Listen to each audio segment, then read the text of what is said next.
J'ai surtout envie de vous parler aujourd'hui du succès, du coup du siècle du fabricant de jouets Mattel avec le film Barbie.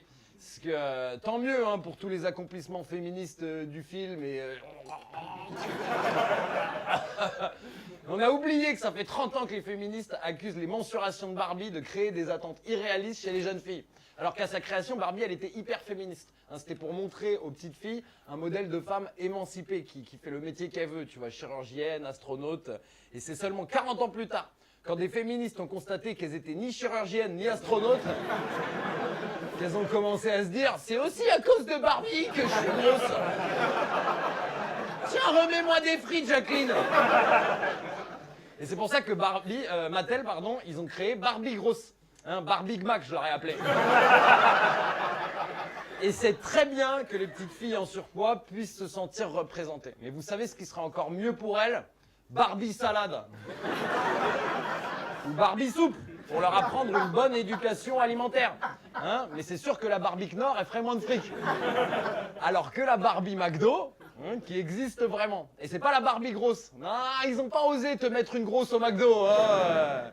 Elle a une taille de guêpe. Hein. Je sais pas ce qu'elle y fout au McDo, mais elle y mange pas. Hein. Vu comme elle est fine, elle doit prendre de l'acé dans les chiottes, les gars. C'est le McDo de Stalingrad. C'est Douli, Barbie McDo, pour ceux qui ont la référence. Ils ont fait une Barbie trans aussi. Un Barbie.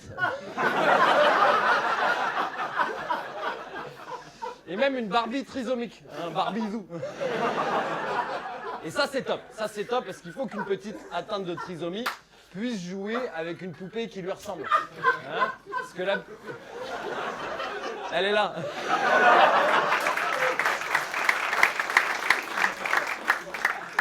Non, parce que la petite qui est trisomique, elle pourra manger autant de salade qu'elle veut, ça bougera pas.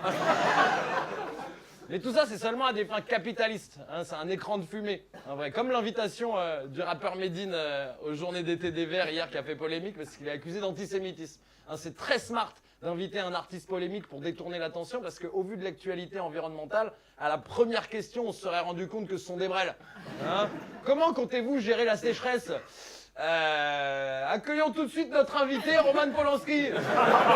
Merci beaucoup de m'avoir écouté, les amis.